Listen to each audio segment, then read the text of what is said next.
ہم نہیں تھے، سر تھے، اور کچھ اگر انہوں نے وہاں کوئی تنظیم بنائی تھی، چلا رہے تھے، تو بھی ہم تھے، ٹھیک ہے. اور 1946-47 میں جب یہاں کو ہوا ہے اور گلگت سکاٹس نے جب پاکستان کو آزاد کروایا تو بھی ہم تھے، ہمارا ہی کردار رہا ہے. اس لیے میں بار بار کہتا ہوں کہ گلگت بلتستان کو بنائے بھی ہم ہیں، تو گلگت بلتستان کو آگے بچائیں گے بھی ہم، اس کو چلائیں گے بھی ہم. کسی اور سے ہم سے بڑا میں بار بار یہ کہہ رہا ہوں.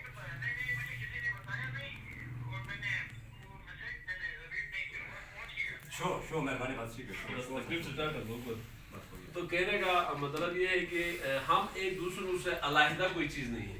کسی بھی شکل میں کہیں بھی کوئی کام ہو رہا ہے، میں تو ایسا کر رہا ہوں کہ کہیں بھی گلگت بلتستان کے کہیں بھی کوئی فوجیوں کا کوئی کام ہے کہیں ہوا تو فوراً اس کو میں اپنے فیس بک پر چڑھا دیتا ہوں، اپنے پیج پہ چڑھا دیتا ہوں، جہاں پاسبل اور جتنے بھی گروپس ہیں ادھر میں چڑھا دیتا ہوں، اس کو آن کرتا ہوں. گلگت بلتستان میں کہیں بھی کچھ ہوا ہو تو مجھے امید ہے آپ لوگ بھی ایسا ہی سینٹیمنٹس اور ایسے ہی جذبات رکھتے ہوں گے. کیا ہو سکتا ہے کہ بھائی میں ایسا جذبات رکھوں اور کوئی نہ رکھے؟ ایسا نہیں ہو سکتا ہے. میں کہتا ہوں جسم سے اور کوئی آرگن علیحدہ ہو ہی نہیں سکتا ہے. مثلا آپ یہ جو غازیان جسم ہے، اس سے ایک ریٹائرڈ فوجی اپنے آپ کو علیحدہ کر کیسے سکتا ہے؟ وہ ممکن ہی نہیں. وقتی طور پر ناراضگیاں ہو سکتی ہیں، وقتی طور پر تھوڑی ناسمجھگی ہو سکتی ہے، کوئی اور کچھ چیزیں ہو سکتی ہیں، لیٹ دیم. اگر کوئی ایسا ہوتا ہے نا، ان کو چھیڑو نہیں. کہیں بھی کوئی ایسا کوئی مسئلہ ایشو آ جاتا ہے ہماری اس آرگنائزیشن میں، بیچ میں کوئی ایک دو بندے ناراض ہو جاتے ہیں، ان کو چھیڑنے کی ضرورت نہیں ہے. ان کو اسی حالت میں رہنے دے دیں. وہ 2 مہینہ 3 مہینہ 2 سال 5 سال 10 سال کے بعد بھی اگر ایسا اسی آرگنائزیشن کا ہم نے بننا ہے. اور یہ آرگنائزیشن ایک دن میں 2 دن میں نہ ختم ہو سکتی ہے. اب تو اللہ کا کرم ہے لاکھ کہ پوری گلگت بلتستان میں اس کے روٹس اس طریقے سے چل گئے ہیں کہ یہ اب کسی کے بس میں بھی نہیں ہے کہ کوئی روکے اس کو اور کہے کہ بھائی ہم اس کو ختم کراتے ہیں، یا آپ میں ریزائن دے دوں گا. آرگنائزیشن تو ریزائن نہیں دے دی گی نا. فرض کرو مجھے کوئی پریشر آیا، کوئی دباؤ آیا، یا کوئی کہتے ہیں کہ بھائی تم دفع ہو جاؤ، تو میں ریزائن کروں گا، لیکن آرگنائزیشن اب ختم نہیں ہو سکتی ہے. کوئی صدر ریزائن کر سکتا ہے، اپنا معاملات نہیں چلے، ان کے ساتھ نہیں بن سکا تو کوئی بندہ علیحدہ ہو سکتا ہے، لیکن آرگنائزیشن اب کسی صورت ختم نہیں ہو سکتی. اس آرگنائزیشن کے روٹس اس طریقے سے نیچے تک ہمارے گئے ہیں. اس کی تعداد سے مثال یہ ہے، دیکھیں 1 گھنٹے کی نوٹس میں ہمارا پورا ایک یہاں کتنے دور سے ہمارے لوگ آئے ہوئے، کتنے سینئر لوگ یہاں اس میٹنگ میں یہاں پہنچے.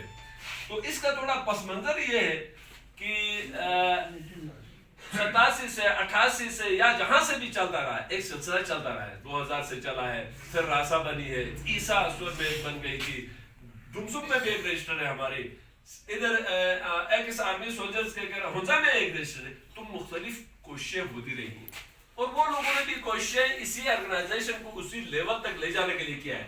راسا اگر بنی تھی یا کوئی اور بھی بنی تھی تو پہلے گاؤں لیول میں، پھر لے جا کر تحصیل لیول میں، پھر ڈسٹرکٹ لیول میں، پوری جی بھی میں لے جانے کے کنسپٹ سے بنی ہے. کوئی ایسا نہیں ہو سکتا کہ اپنے آپ کو محدود کر کے اپنے گاؤں تک رہے.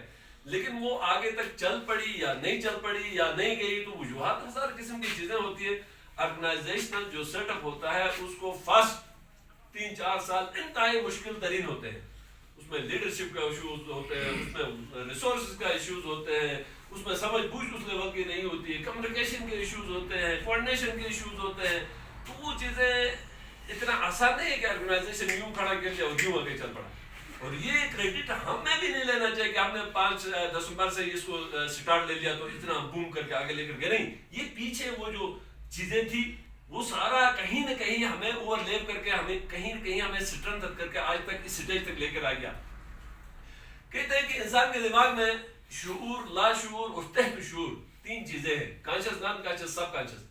اب وہ جو لا شعور ہے نا، یہ جو باتیں میں ہاتھ گھما رہا ہوں، پین ادھر ہے، فلان ہے، وہ بندہ کھڑا ہو کر ادھر کچھ کر رہا ہے، یہ لاشعور میں جاتی ہیں چیزیں. ایک مووی بن رہی ہوتی ہے، ہم سارے بھول چکے ہوتے ہیں 2 دن کے بعد، لیکن وہ کہیں نہ کہیں سٹور ہے. جس طرح ایک مووی بنتی ہے تو اس میں ہر چیز چھوٹا موٹا آپ نے نوٹس کیا یا نہیں کیا، وہ سارا اس مووی کے اندر آتا ہے. اس طرح لاشعور میں ہر ایچ اینڈ ایوری چیز جو ہے آپ کا لاشعور میں چلا گیا. اب تحت شعور بیچ میں بریکر کا کام کر رہا ہوتا ہے، شعور کی طرف وہ چیزیں چھوڑتا ہے جو لاشعور میں بار بار پریکٹس ہو رہی ہوتی ہیں. دیکھو یہ قرآن میں 700 دفعہ نماز پڑھو کہنے کا مطلب کیا ہے کہ یہ بار بار جو ریپیٹ ہوتی ہے وہ تحت شعور جو ہے آگے شعور کی طرف چھوڑتا ہے. اگر لاشعور میں جو نالج ہے وہ سارا شعور میں آ جائے تو بہت گڑبڑ ہو جائے گی، سمجھ میں ہی نہیں آئے گا، کیونکہ کروڑوں اربوں ٹی بیز اور جی بیز کے حساب سے ڈاٹا وہاں محفوظ ہے آپ کے لاشعور میں. تو تو شعور میں وہ چیزیں آتی ہیں جن کی نیڈ ہوتی ہے. تو تب جا کر جب آدمی کے ساتھ اچھے واقعات ہوئے ہوں, اچھے چیزیں دیکھتا رہا ہو, اچھے لوگوں کے ساتھ چلتا رہا, تو اس کا سٹور بھی اچھا چیزیں ہو گئی. اور وہ جب شعوری طور پر بولتا ہے آگے یا کوئی کام کرتا ہے, تو وہ سٹور اس کے پیچھے وہ نالج اور بیک اپ ہوتا ہے جو وہ شعور کے حساب سے کام کرتا ہے. اس آرگنائزیشن میں بھی آج ہم 31 یا 25 تاریخ کو 5 دسمبر کو ہم نے جب آرگنائزیشن کا فرسٹ کانفرنس بلایا تھا, تو اس کے پیچھے وہ طاقتیں تھیں جو 87 سے 2005 سے 2007 سے لوگوں نے کہیں نہ کہیں کرتے رہے. کہیں ناکام ہو گئی, کہیں کامیاب ہو گئے, کہیں مایوسی آ گئی, کہیں پریشانی آ گئی. ہمارے اس بیک اپ میں وہ ساری چیزیں تھی جس کی وجہ سے ہم 5 دسمبر کو ہم نے ایک میٹنگ بلائی, اور وہ آگے اس طریقے سے بوم کر کے آج پوری گلگت بلتستان میں جی بی میں یہ آرگنائزیشن کا اسٹرکچر بن گیا. تو اس میں جسٹ ایک دو بندوں کو کریڈٹ دینا یا لینا میرے خیال میں نامناسب ہے. اس کے پیچھے ہماری وہ مایوسیاں ہیں, ہماری وہ محرومیاں ہیں, پھر ہم نے وہ دھکے کھائے ہیں. جس طریقے سے ہمارا ایک ریٹائرڈ ایک سپاہی جس کی 10,000 یا 8,000 تنخواہ ہوتی ہے, وہ بیچارہ کس طریقے سے اپنی ایک قسم پرسی کے ساتھ زندگی گزارتا ہے, وہ ساری مایوسیاں ہیں جس نے ہمیں ایک کر لیا ہے. کبھی کبھار مجھے حیا پوچھتے ہیں یار کیا ایشوز آپ لوگوں کے لیے جو ایک ہو گئے. او میرا بھائی, ہمارے جو ایشوز ہیں آپ کو کیا پتا ہے. وہ یہ سمجھتے ہیں کہ غازیان اگر ایک ہو گئے ہیں تو شاید آرمی سے کوئی ایشو ہے. ہمارا ایشو آرمی کے ساتھ ہے ہی نہیں, ہم تو سیولین بن چکے ہیں. ہمارے ایشو تو ڈی سی کے ساتھ ہے, ہمارا ایشو تو اے سی کے ساتھ ہے, ہمارا آرگنائزیشن کے ساتھ ہمارا ایشو ہے. ہمارا ایشو تو ڈیلر کے ساتھ ہے, تو آٹا ہی نہیں دے رہے, لوگ بھوکے پیٹ مر رہے ہیں اس وقت. تو وہ کیا یہ جا کر ان کا ڈومین ہے کہ وہ ہمارے مسائل حل کریں, یا وہ مسائل ہم نے حل کریں. تو یہ کہنا کہ بڑی عجیب سی بات ہے کہ بھائی آپ لوگ جمع کیوں ہو گئے. یار ہم جمع ہونا ہے تو آپ لوگ سے پوچھ کر ہونا ہے. ہمارا اپنے مسائل حل کرنے کے لیے ہم کو جمع ہو جائیں گے نا, ہم اس لیے جمع ہو گئے. ہمارے یہ ایشوز ہیں, ہم ڈیگریڈ ہو گئے تھے, معاشرے میں ہمارا بری حالت ہو گئی تھی. ہم نے اپنا اس آنر کو, ہم نے اپنی اس ڈگنیٹی کو ہم نے بہتر کرنے کے لیے. آج سیکرٹری سے مجھے ایک کال آئی اور کہا گیا کہ بھائی وہاں سول ڈیفنس میں کوئی ایکس آرمی سولجر کے لیے انسٹرکٹر کی پوسٹیں ہیں. وہ ہے ہی ایک سولجر جا کر انسٹرکٹر بن سکتا ہے نا, ایک سول انسٹرکٹر کیسے بنتا ہے. جو بھائی جس نے خود ٹریننگ کیا اور ٹریننگ کرایا وہ آدمی انسٹرکٹر کے لیے آئے گا نا. تو فوج کا ٹریننگ ایک سیولین نے کیسے کیا ہے, اور کچھ سیولین کو وہاں شارٹ لسٹ کر کے کہانی ہو گئے, اور بڑا ایک آدمی نکال کر کے ہمارے کوآرڈینیٹر کو کہا یار آپ لوگ آواز اٹھا لو, جو ہماری مخالفت کرتے تھے.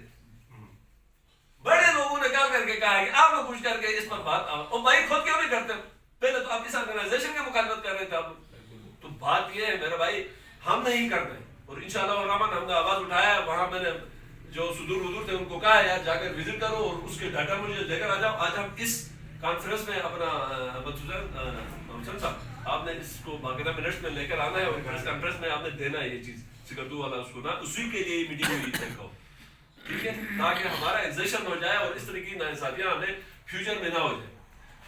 تو بیک گراؤنڈ یہ ہے سر کہ اس 5 تاریخ کو ہم لوگ جمع ہو گئے, اور شکر ہے پروردگار کا اس دن بھی اچھی پارٹیسپیشن ہو گئی, اور غالباً 300-400 کے قریب لوگ اس سردی میں آ گئے. اور اتفاق سے اسی دن میں نے اسلام آباد جانا تھا, میں چلا گیا. اس طریقے سے وائنڈ اپ نہیں کر سکا جس طریقے سے میں چاہ رہا تھا اس کا ہو جائے, اور بہرحال میرے باقی ساتھیوں نے اس کو وائنڈ اپ کر لیا. بہرحال اس کے بعد پھر ہم نے مزید اس کے ہم چاہ رہے ہیں کہ 1-2 سال جو ہے نا ہماری آرگنائزیشنل سیٹ اپ کے اندر ہم لوگ رہے.